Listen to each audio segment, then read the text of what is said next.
about the earthquake that took place in Mexico.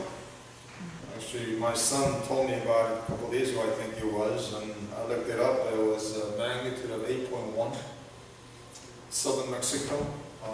It killed 61 people right now so far that have been discovered. Probably billions in damage. I guess typical with earthquake is you can't really tell when it's going to happen. When it hits, that's when you realize it. It happens so suddenly, unexpectedly, and when it does occur, many people are caught surprised, and many lives could be lost as a result. Whereas hurricane is something that's been forecasted. A couple of weeks ago we heard about Hurricane Harvey that devastated the regions of Houston, Louisiana area. 5 days of rain that submerged the entire neighbors and cities, and how so many people lost everything. I mean, literally everything. Life savings are gone. And the surprising thing was many of the people don't have a flood insurance. So basically they're left on their own to recover and rebuild, which will take another, who knows how long. But thankfully not many lives were lost. But with the Hurricane Irma that devastated the Dominican Republic, Haiti, Caribbean islands, there was warning that it was headed directly towards Florida, Panhandle, and how it was going to hit the Florida Keys and Miami, and how it was going to come straight up the entire state. And I don't know if you've seen the graphics, how they show how big this thing was. I remember one of the meteorologists showing trying to help us to understand the magnitude of the size of this hurricane. He put an entire map of Texas into it, and he said it's bigger than Texas, and you can imagine how big that thing is, and how it remains. It is still intense, 185-mile wind, Category 5. When it hits the landfall in Florida, it was going to be Category 4, and how thousands upon thousands of people were warned to evacuate. And I looked up this morning before I came to church. It veers slightly towards the west a little bit, I think. That was a projection that I saw this morning. It's not going to be a direct hit on the Miami and surrounding cities, but it was going to be hit on the west side of the Florida, and it was going to come up. I guess about maybe a third of the state being affected by it. I mean, it's still a devastating hurricane. And amazing thing is there are still many people who are not heeding the warning. Many people are saying, we're gonna ride it out. We're gonna ride it out. And people are saying in 1992, Hurricane Andrew, when it hit Florida, 69 people were killed and billions of dollars in damage. And they're saying this thing, Hurricane Irma, is so much bigger than Hurricane Andrew. So much bigger in size and so much more powerful that everyone better heed the warning. And thankfully many people did. And as they were leaving their homes, wondering what they will find when they return several days later, when the newscaster interviewed a person who was evacuating the city, what do you expect when you come back? And she responded by saying, I don't know, maybe nothing. Maybe I'll come back to nothing. Everything that I work for, everything that I possess will be completely wiped out, wiped away. And she had a teary eye as she left the place. Now, when the hurricane is coming, whether it's Category 5 or 4, it doesn't matter, there's a warning. And when there's a warning, you have to heed the warning and leave the place.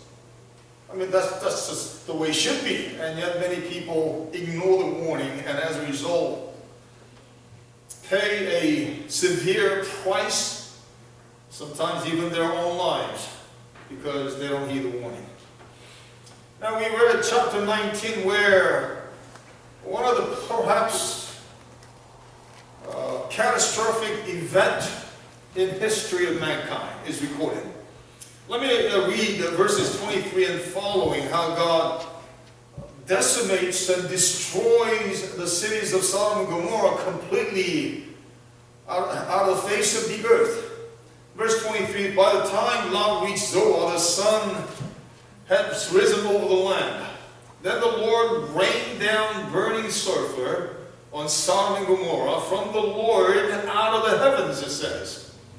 Thus he overthrew those cities and the entire plain, including all those living in the cities and also the vegetation in the land. But Lot's wife looked back and she became a pillar of salt. Early the next morning, Abram got up and returned to the place where he had stood before the Lord. He looked down towards Sodom and Gomorrah, toward all the land of the plain, and he saw dense smoke rising from the land, like smoke from a furnace. Now, there was a warning.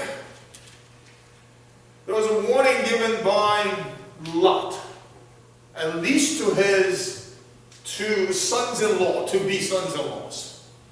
And yet we know they didn't heed the warning. In the midst of God's judgment, in the midst of God's judgment upon Sodom and Gomorrah, we see God's grace in saving Lot. Probably not because he was any more worthy in and of himself. Grace is never based on that individual who is receiving the grace is worthy to receive God's grace, but it is out of God's goodness. Now I want you to jump down to the last verse of, not last verse, but verse 29. So when God destroyed the cities of the plain, he remembered Abraham. And he brought Lot out of the catastrophe that overthrew the cities where Lot had lived. God said, God remembered Abraham. Because of Abraham's intercession, because of Lot's relationship to Abraham, God remembered Lot and his wife, Lot and his family, and God spared them.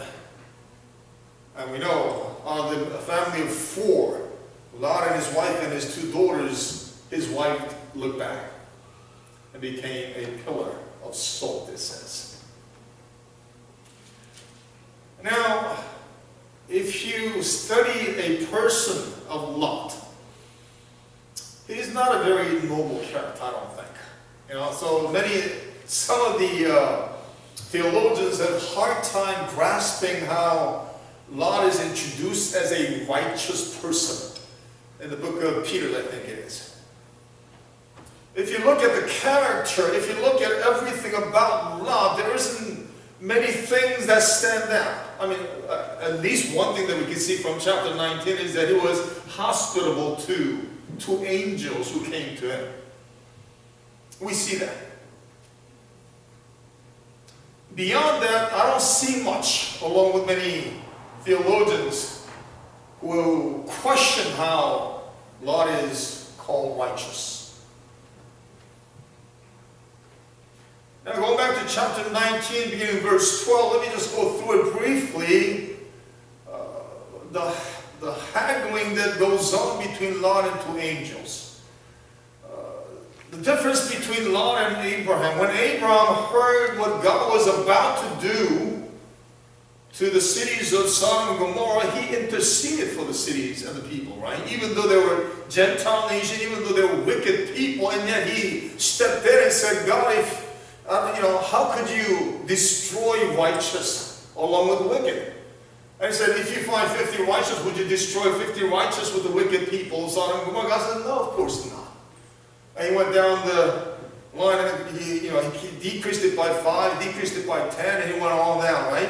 50, God says no. 45, God said no. 40, 30, 20, 10, God said no. Even if I find 10 righteous in the city of Sodom and Gomorrah, I will spare everyone living in those cities. Even the wicked people that are in there, I'm going to spare everyone for the sake of 10 righteous. And we come to see that there were no 10 righteous in the cities of Sodom and Gomorrah. So Abraham stepped in and interceded even for unbelieving, wicked people of Sodom and Gomorrah. And yet, when Lot had the chance to go out and yell out to everyone who will listen, he doesn't do any of that. So verse 12, the two men said to Lot, two angels that is, do you have anyone else here, sons-in-law, sons or daughters, or anyone else in the city who belongs to you? Get them out of here. So Lot was given a chance, it appears, at least that day and that evening until following morning, for him to go out and tell everyone that he knows, even grab the strangers out of the street and tell them God is going to destroy this city within a matter of a few hours. Hurry, just leave. Leave everything behind. Possessions can be replaced, but your lives cannot be replaced. So I want you to leave within a matter of hours, minutes, and seconds. Run for your lives. Lot had the chance to do that, but he doesn't do any of that. Only thing that he does do is call or meet his two to-be sons-in-laws and tell them. Verse 13, because we are going to destroy this place, the outcry to the Lord against his people is so great that he has sent us to destroy it. So Lot went out and spoke to his sons-in-law, who were pledged to marry his daughters. He said, hurry and get out of this place because the Lord is about to destroy the city. But his sons-in-law thought he was joking.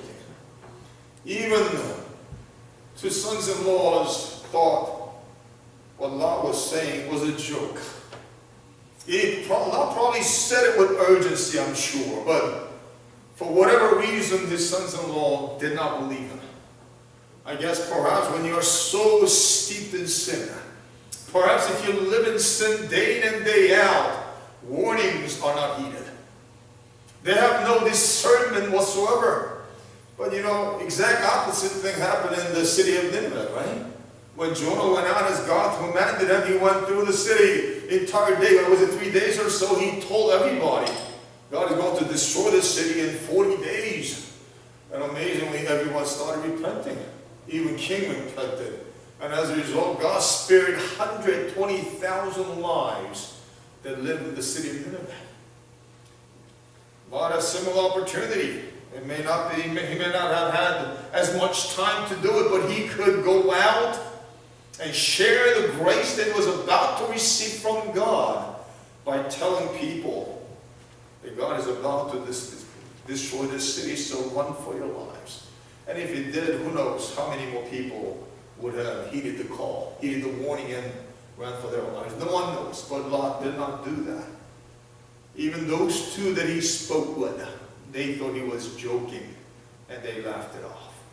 And as a result, they all died within a matter of hours.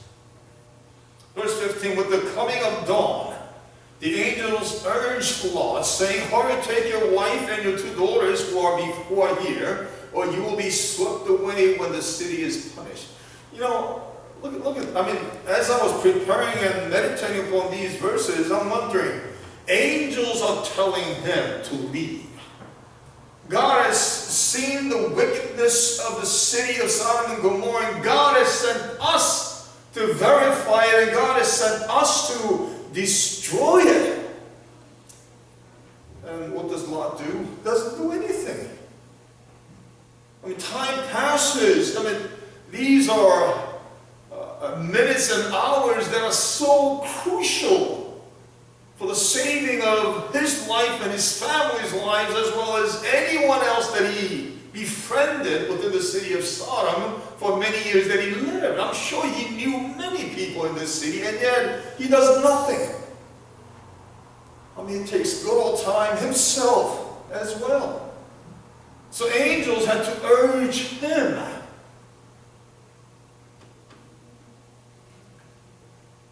Verse 16, when he hesitated. Well, let me look at verse 51 again. With the coming of dawn, the angels urged Lot, saying, hurry, take your wife and your 2 daughters who are here, or you will be swept away when the city is punished. When he hesitated, the man grasped his hand and the hands of his wife and of his 2 daughters and led them safely out of the city, for the Lord was merciful to them. Now, why do you think Lot hesitated? Perhaps because of all the things that he had, all the possession that he has accumulated over the years. You know, when you have a lot of stuff, it's not easy to pick up and leave. You know, I don't know if you know anything about minimalist lifestyle. I heard this guy named Joshua Fields Milburn some time ago, and he was sharing about his life story, how he graduated from a good college, how he found a great job, and how he was immersed himself in his work, and how he worked so many hours making so much money. And as he accumulated his wealth, how he bought the home of his dreams, and how he purchased everything that his heart desired as he grew up. And he realized, you know, owning more stuff did not bring him happiness. He was so busy with so much work. He was so tied up paying debt after debt. Every paycheck had to go, paying for the stuff that he bought. And as he got richer and as he got more stuff that he wanted, he realized he wasn't getting any happier. So by the challenge of another person, he decided to give it all up. Quit his job and give his stuff away, sell his stuff to a point where he only needed what he needed to live. And thus he became a minimalist. If you go to his website, I mean, he and another friend of his, Ryan Nicodemus, started this website, and he started blogging about his minimalist, simple living. And now, in several years, 20 million visitors have seen his website. And it says he has helped 10,000 people change their lives.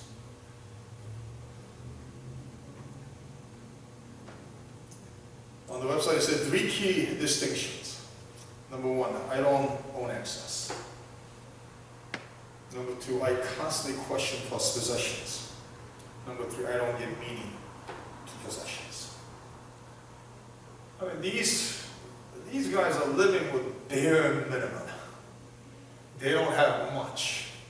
If you compare them to people who are living in Nassau County, they are very poor in comparison. But these people are saying, we're happy. We have time to enjoy our lives. Things that we have are the things that we need. We don't have any excess. I mean, I remember when we moved last year, in October was it, I think, man, we had so much stuff. I mean, with 5 kids, I guess that tends to happen, but we had so much stuff. Stuff that we didn't even know we had. So we had to throw out so much in the process of moving, and we still have so much stuff. Probably need to throw out another third of what we possess. You know, these people are realizing wealth, things in this world are not the ones that give them happiness in life. You know, there was a study done, Keys to Happiness. And they said 4 things are necessary to be happy in life. The first thing was faith. The second thing was family. And third thing was community. And fourth thing was work. First thing was faith. You gotta have faith. You have to have faith in God to be happy. Happiness is not something that we could grasp and hold on to. It's not that simple. You know, people say, well, if I just buy my dream home, I'll be happy. People who own homes that are $1 million and over, they're not happy. They may be happy for a few months fixing it up. People who say, well, if I buy my dream car, I'll be happy. Well, maybe for about a month or 2. People say, well, if I only marry the person that I love, I'll be happy for the rest of my life. They don't know what they're talking about. Marriage does not give you happiness. Yes, with 5 kids, there is a degree of happiness in that, but there is a degree of heartache in it as well. Only God could give happiness. When we came into the world with nothing, and when we leave, whenever that is, we leave with nothing.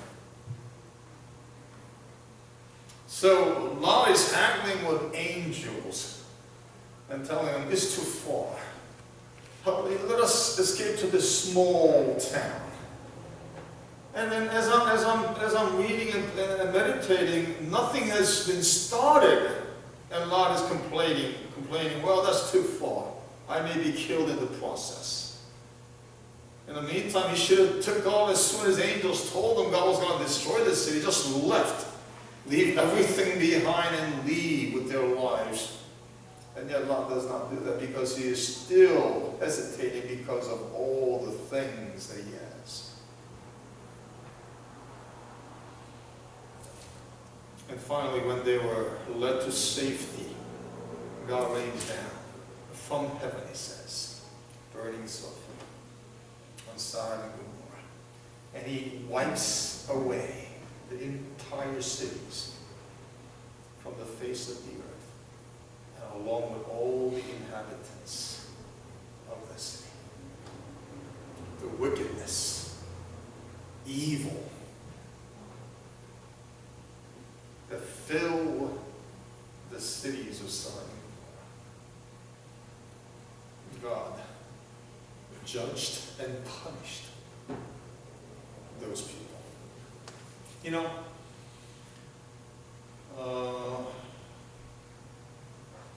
there's a verse in Hebrews chapter 9 where it says, it's destined to die once. Everyone dies. But after that, there is judgment, it says. When we die, there'll be a judgment. I mean, for believers, it's not a judgment whether to go to heaven or hell. Probably it's a different type of judgment. Perhaps it pertains to rewards. But you know what? The life that we live here and now is what matters. How we live here and now really matters. We have the opportunity to live according to God's word for his glory, for we have been created to glorify God.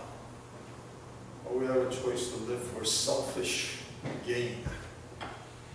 And sadly enough, too many believers are living, loving self, loving money, loving pleasures of the world. And Scripture warns against such a living.